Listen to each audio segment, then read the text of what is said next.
Já que vocês amaram o vídeo falando de remédios, medicamentos para voz, nesse vídeo eu quero falar para você sobre os famosos medicamentos chamados corticoides, anti-inflamatórios, que vocês adoram tomar quando sentem dor de garganta e quando tem alterações da voz. Sou a doutora Sabina Farnese, eu sou médica laringologista e esse é o canal Medicina da Voz. Não esquece de curtir, se inscrever no canal. Vem comigo entendendo tudo sobre os remédios para voz, parte 2.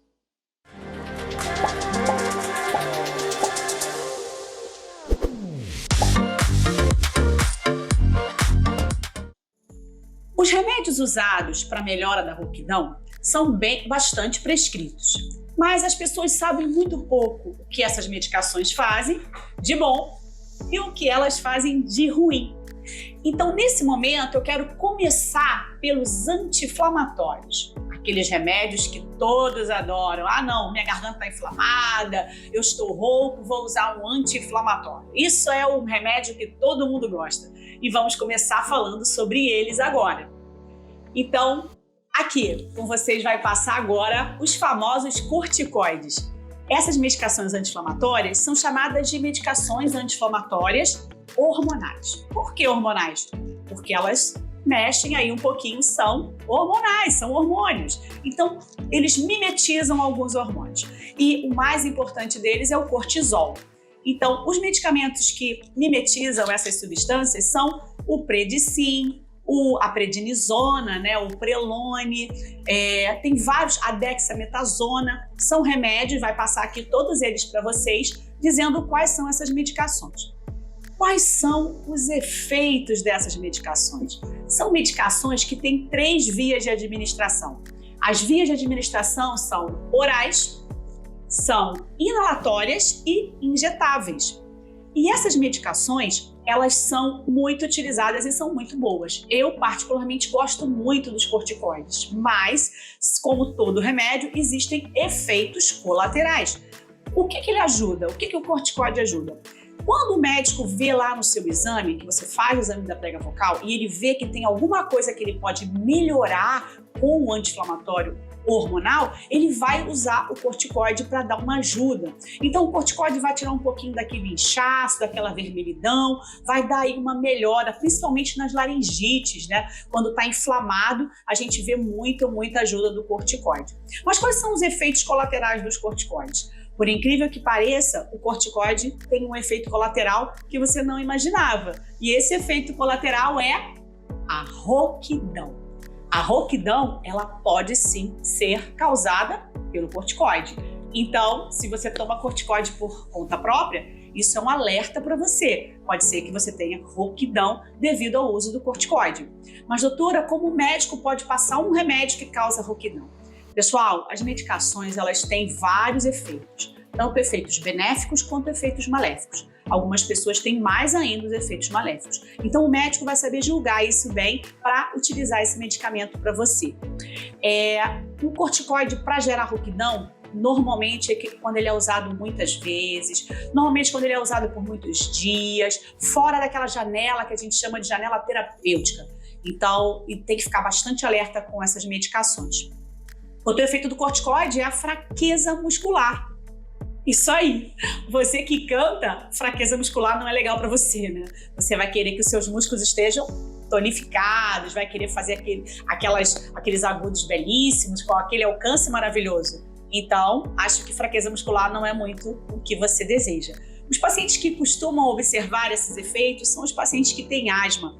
Eles têm asma e têm que usar os corticoides inalatórios por muitos dias. Então, ou de maneira crônica. Então, a astenia muscular, ela é muito comum nesses pacientes. Então, eles precisam de um médico de voz, alguém que cuide bem de pertinho deles para tentar minimizar esses efeitos, fazer a troca dos remédios assim que possível. Então, é muito importante que os pacientes que têm asma e são cantores, profissionais da voz, eles tenham essa versatilidade aí na hora do cuidado com um médico que entenda bastante de voz.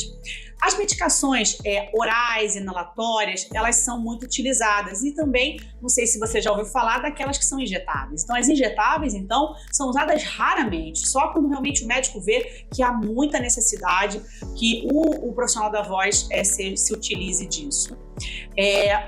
O efeito colateral do corticóide que não é legal é que ele abaixa a imunidade. Então, assim, se você toma ele por longos dias, ele abaixa a sua imunidade. Até 5 dias, ele não vai abaixar a imunidade. Por quê? Porque esse é o efeito, ele não vai precisar retirar o medicamento aos poucos. O que acontece se você usa ele por muitos e muitos dias? Acontece com muitos cantores, né? Muitos ficam usando aí o Predicin, o Prelone para a vida inteira e depois vão ficando inchados, né? Porque também o corticoide faz o quê? Edema, ele incha. Então, mas como assim? Usa para tirar o edema e ele faz edema? Então, ele faz edema a partir do 5º dia. Então, se você começa a usar ele cronicamente, ele começa, assim, a gerar edema, inchaço das suas pregas vocais. Então, falei da imunidade, falei da fraqueza muscular, só não falei de um efeito que é hemorragia. Então, ele pode também causar hemorragia. Então, tem que ficar bem alerta para não usar cronicamente e com o conhecimento do médico, né? Prescrito pelo médico. Agora eu vou falar dos outros anti-inflamatórios, vocês adoram, é a famosa nimesulida, é o famoso diclofenaco, são os anti-inflamatórios não hormonais. Os anti-inflamatórios não hormonais são medicamentos que muitas vezes causam alergias, né?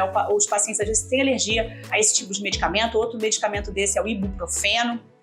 Vai passar para vocês aqui, ó, os medicamentos, os anti-inflamatórios não hormonais, que também tem um efeito colateral mais importante, que a gente sempre fica muito alerta, são as hemorragias. Muito mais que os corticoides, os anti-inflamatórios não hormonais podem gerar, sim, predisposição à hemorragia. Eles são potentes analgésicos, então, assim, eles são usados com outros analgésicos para tirar a dor.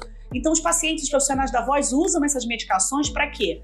Usa essas medicações porque tá doendo para cantar, tá doendo para falar, tá com dor de garganta. Então eles acham que ele está desinflamando e não está acontecendo isso.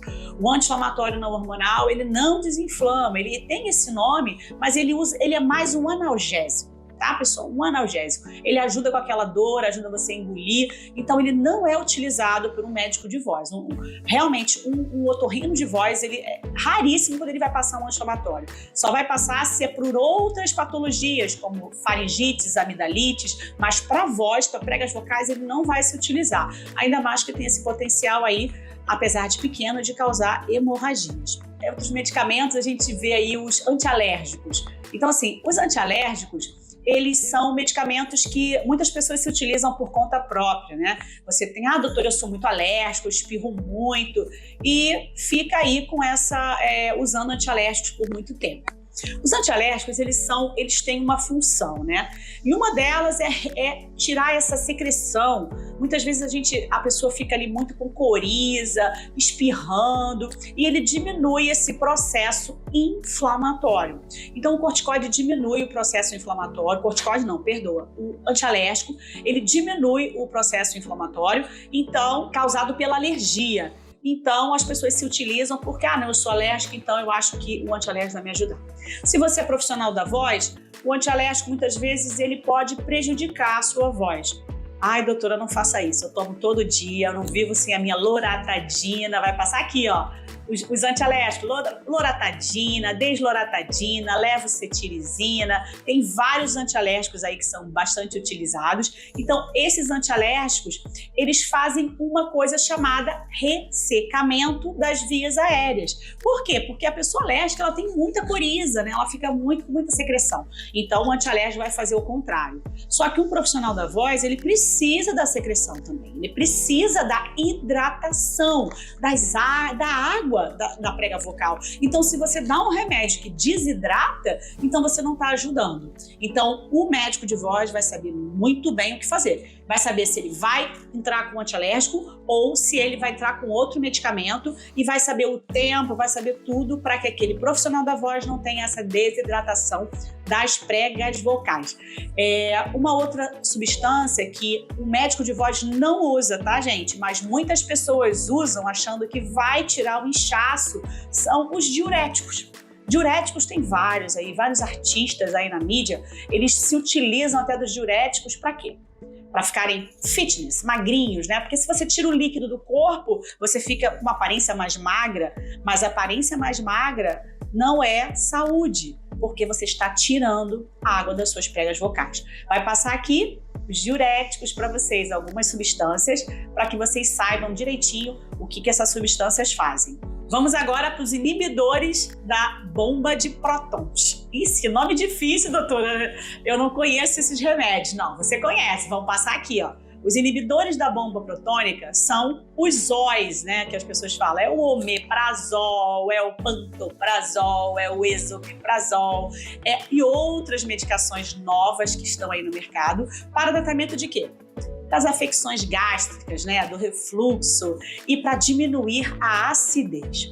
Então, só para começar, para vocês entenderem, quando você diminui a acidez, então é bom, doutora, diminuir a acidez?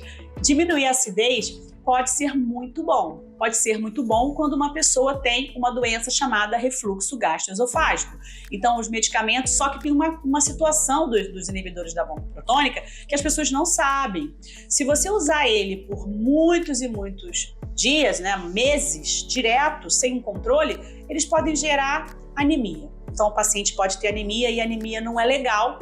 Anemia não é legal para um profissional da voz, né? Você chegar lá, fazer sua performance cansado, decaído, isso não vai ser legal. Então, esses remédios eles têm que ser usados direitinho, com prescrição, com o tempo correto, acompanhamento também de um gastroenterologista. Então, se você tem refluxo aí crônico, você fica o tempo todo tendo essas afecções de refluxo, procura um gastro também, né, para se tratar, para poder fazer essas medicações realmente quando forem necessárias.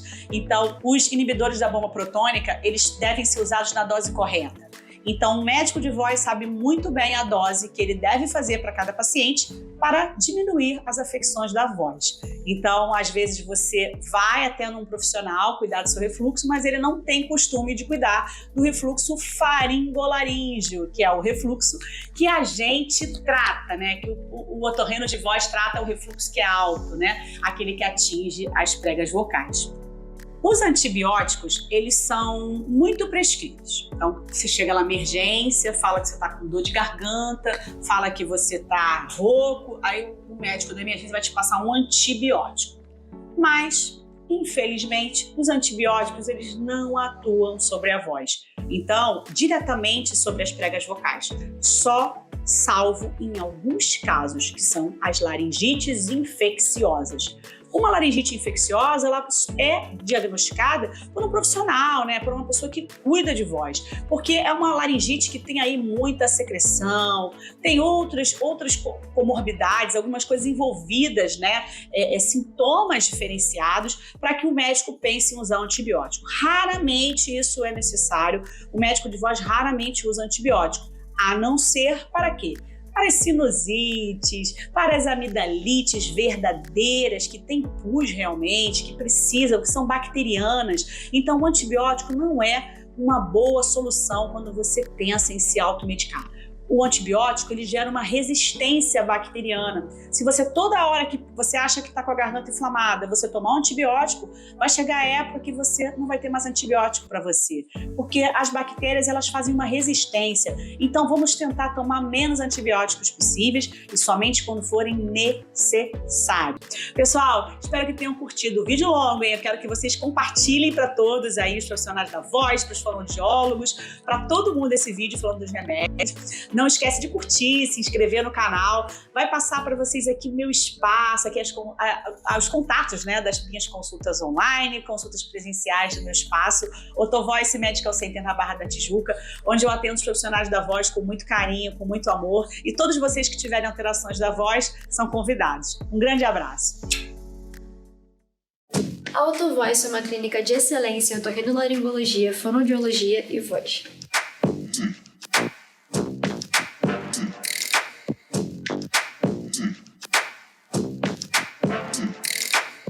Aqui você encontra os melhores profissionais e os exames mais modernos dentro dessa especialidade.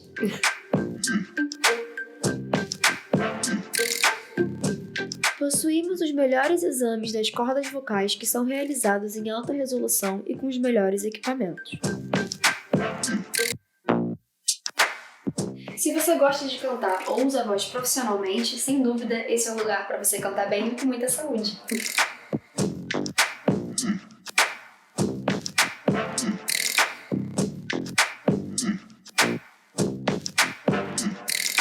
O diferencial da Otovoice é que aqui você não é apenas um paciente. você se sente em casa. E você pode contar com a ajuda dos profissionais que trabalham aqui para ficar cada vez mais saudável.